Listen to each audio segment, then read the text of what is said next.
Hi again. I'm sitting in the van. It's Sunday. I thought it was a good place to do a video. So I find myself, just before I start, I find myself looking to the right hand side for some reason when I do a video on my iPad. So I apologise if you think I'm not looking at you, but I probably am. But it doesn't seem like it all the time to me, because when I look, I'm always looking that way. But anyway, I thought I'd do a video on this channel. You can see I still haven't started this video.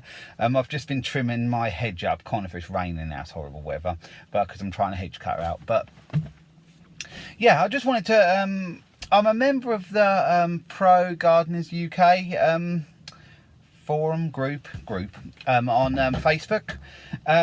Not a bad group. I think there's about 500 odd members of it, which is good, because I think if it gets much bigger, if it gets over 1,000, that's when I think a group start to sort of go downhill. When they're kept more compact, I think it's better, but we shall see how big this one gets. Some of the larger ones I found have got you know, a little bit I don't know what the word is, there gets too many people on them, and then there's certain people that probably aren't even gardeners, and they're just going there to sort of cause a bit of aggro, I suppose.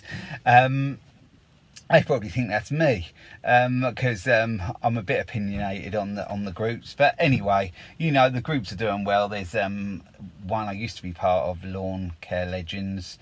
I think that's pretty big now. I haven't been part of that, because what I did, I totally went off the social media thing for a while, and I just come back. I wasn't going to join any of the groups then. I come back to this one because I find there's such a, it's good for advice and a bit of banter, but you can find that takes over. So you know, and you're not getting your own things done. So anyway, I wanted to reflect on a post I saw on there the other day. I think my friend James, I think it was his one, about not buying the brand name top mowers. You know, do some people, or is it a good idea to buy cheap and just get on with it? Well, I would say, from my experience, I started off with what people would class as scrap mowers, basically. I will put a link in below. I did a video a long time ago what I started off with, and I've evolved to better machines than that now. Most of them second-hand, repaired, so it hasn't cost me an absolute fortune. But I think the problem with the groups, you can easily get dragged in to spending a lot of money on tools when you probably haven't got the work initially for it. Especially this is more towards people just starting out, where you haven't really got the money to you know, to be spent. And do you really want to get in debt?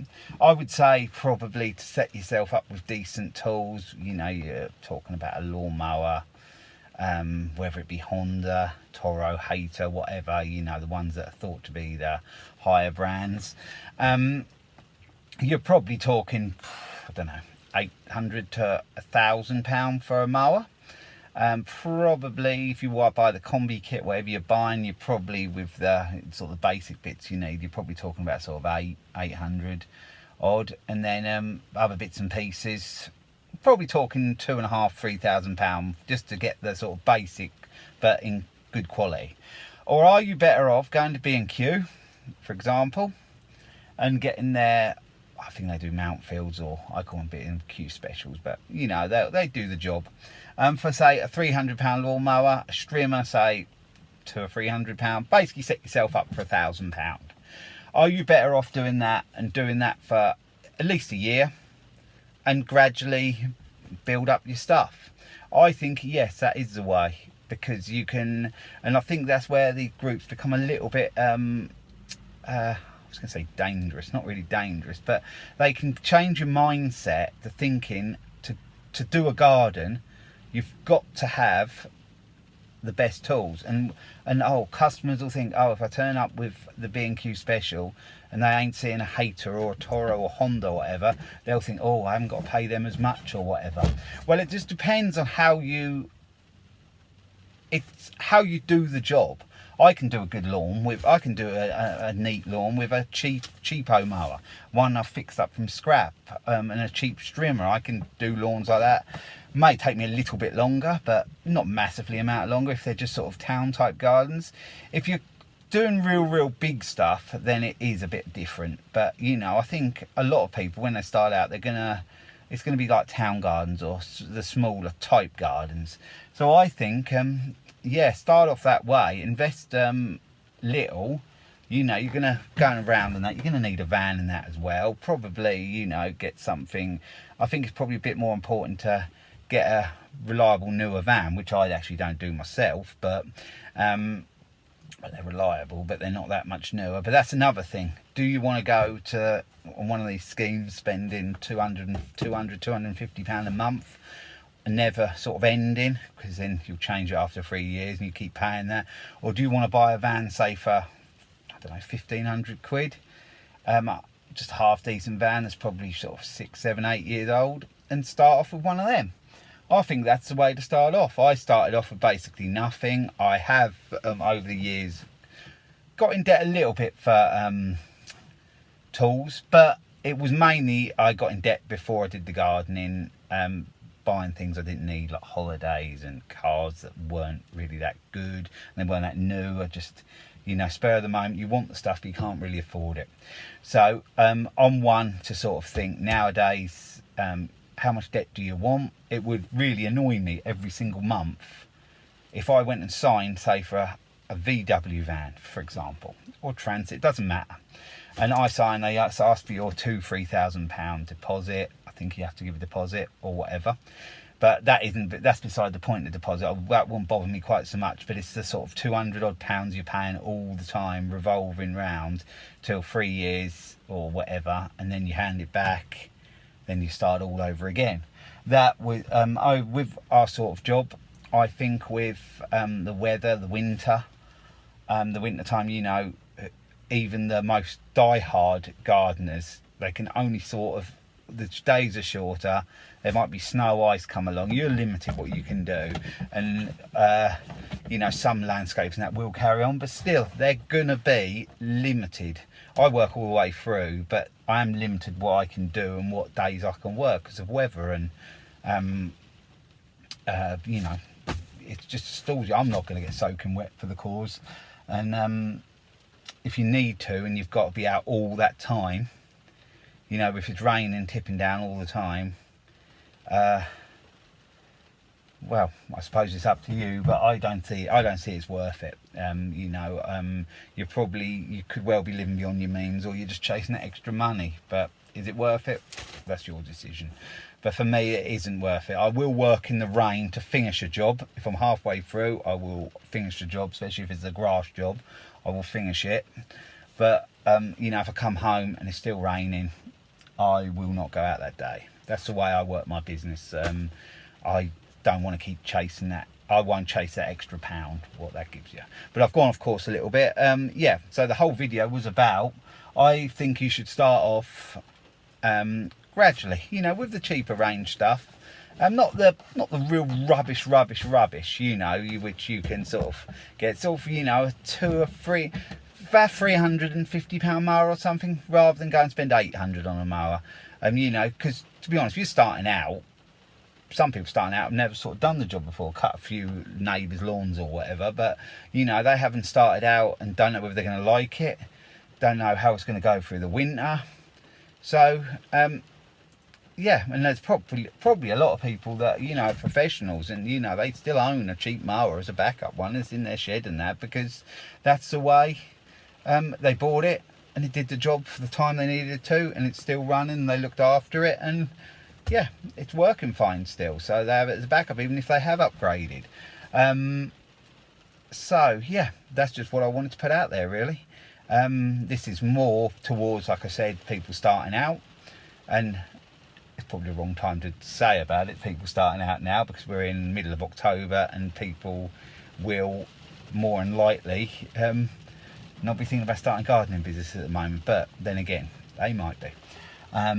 So yeah, it's just I thought that was a good post to put what James put on, and yeah, I just think some people say buy rubbish, buy twice. Well, in some aspects that's right. In some aspects, some people have got on really well with cheap mowers. You know, you can buy, even if you want to go for Honda, you can buy the cheaper push Honda Izzy. So you know you've got the reliable engine still. If you look after them, clean them, they go on pretty well, and you can get them for sort of, I don't know, what are they, about probably £400. But you know, and then there'll always be a good when you do upgrade, always a good mower to throw in the shed as a spare. So you know, not everybody is mechanically minded. I am, and there's quite a few people that are, but there's a lot that, you know, they can't buy second hand and fix it up because they don't know how, and they you know, yeah, they need something to start a business with. So you know, it's okay. Some people can't even get the credit anyway, but I don't see there's any point starting and getting yourself in sort of £3,000 worth of debt before you even start. You know, and to pay back, I suppose, to get out there and earn 1,000 to pay back what the, you know, a basic setup will cost is doable. You know, you could probably save a little bit up if you've got a sort of if you're young, if you've got a sort of Saturday job or something, you could save it up. Or perhaps, you know, if it's £1,000, perhaps your relations will help you a little bit, just to sort of kick you on your way, sort of thing, kickstart you on your way. So yeah, yeah. So I would say build up slowly. It's took me nigh on 20 years to get where I am. I'm still running second-hand stuff, but I've bought it, fixed it up, and it's running fine. And all the stuff is mechanically sort of okay. So you know, I will buy broken to fix it up. But if you can't do that, I think you're better off to gradually building up as you go. It's all right for people to say when they've got the new stuff now, oh, go and buy new and all that, but there's not always the work out there. You know, you might only have, I don't know, £200 worth of work a week. And you know, then there comes the pricing as well. You know, when you start out, how much can you charge? I see prices chucked around everywhere. Can you bowl in somewhere and say, oh yeah, I charge £30 an hour? A lot of people aren't going to pay that. Not when you're starting out. Even when you're established and been doing it a long time, they can take a big gulp and, you know, don't want to pay that because you know, it's just the way it goes. So yeah, so you know, start gradually, and you know, these groups, like I said, can be a little bit they can cause you to spend money. It's done it to me. I never ever thought about buying a battery setup. I bought the Husqvarna Pro battery, and I'm really pleased I did. But if I won on the groups, I probably would never have bought one, and I probably would never have bought a tripod ladder. But they're good tools, but they aren't cheap. I'm just saying them two then. With the battery and Husqvarna and the tripod ladder, and actually bought a battery strimmer as well. That's sort of £1,000 and over, and that's just, and people, you know, some people, you know who you are. He wants the new tool before it comes off the production line, yeah, it's okay if you can afford it, but if you can't, and you have to get in debt for it, I don't think that's a great idea. Not to start off, it's, you know, with what will probably be happening in the country on the 31st of October, who knows how things are going to be, who knows how it's going to affect people. Even if it doesn't happen then, it happens in the future, how, you know, how is it going to affect people wanting to spend money to have gardeners and all that. So yeah, don't get yourself in trouble before you start. That's my advice anyway. So yeah, thanks for watching, and I'll be along with another video again soon. And just before I go, a good example. There was a gardener I used to watch, and he actually went on to a different type of channel in the end, but he did a lot of gardens. Well, I assume he did a lot of gardens. It seemed like he did a lot of gardens, and a lot of people will probably know him. Or know of his videos from a while back. Geek to Freak Lawn Care, I think it was that. It was based in America, USA. And he was doing a video, and he got quite successful. He had, well, I don't know, well over 10,000 subscribers. He was one of the sort of more original YouTubers that did that sort of thing. There are others, but he was one of the more original ones. And he did get better mowers as time went on, but he I think he used to buy the little Troy built mowers. Don't get much over here in the UK, but they were like the sort of the mowers you get in B&Q or Home Base now, they were sort of the USA's type of them sort of shops, you know, I think they're called Home Depot or whatever, sort of, you know, like the DIY type shops. And he used to buy one of them, run it into the ground, and then buy another one. And I think he said they cost $200 or $300 each time. But you know, he did loads of lawns with that. You know, he didn't have to have the top gear to do his lawns, and some of the lawns were reasonable size. So yeah, just get on with it. You can cut a lawn with a cheap mower. You can cut an acre lawn with a cheap mower. Learn to keep it cleaned out, check the oil, and try to look after it the best you can. You can cut it. I've cut no end of lawns and that with rubbish mowers. I used to cut the local village, next village along from me, for a few years. I did have a Honda. I did use a Honda mower, what they supplied, but the base all broke on it because it was a plastic one. Excuse me. So I went back to this, the one you'd have seen earlier, the old Mountfield, and we used to cut the churchyard, everything with that. Never started brilliant at times. When it got hot, it didn't want to start, but let it cool down, start again, and off it went again. So yeah, we did loads with that. So you can that was what gave me that start, really. You know, I just had an old mower and I used it. And then gradually as time went on, I went on to the Hondas, still with the Hondas now. I've used various other ones along the way, but mainly has been Hondas. And yeah, but that was before eBay day. eBay's come along, and it's easier to pick up a mower now than it was in them days. You know, you'll buy one out of a local paper or whatever then. So yeah, I just wanted to sort of put that out there. So yeah, you don't need the best stuff to do gardening, in my opinion. Hi, it's a bit later in the day now, and I just thought I'd just add this last piece to the video.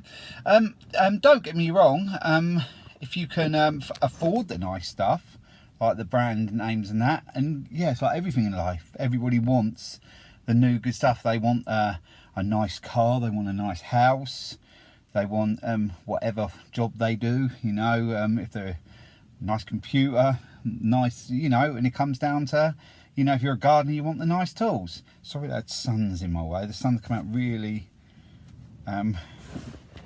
quite bright now.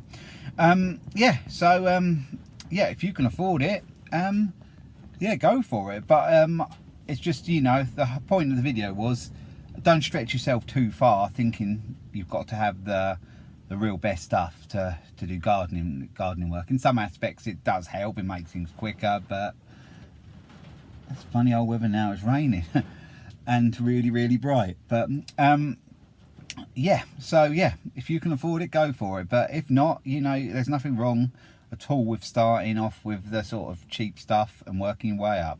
But that's my opinion anyway, and that's the advice I'd give to anyone sort of starting out. So yeah, I'll leave the video there. Hope you've got something from this video. Thanks for watching. I'll be along with another video again soon.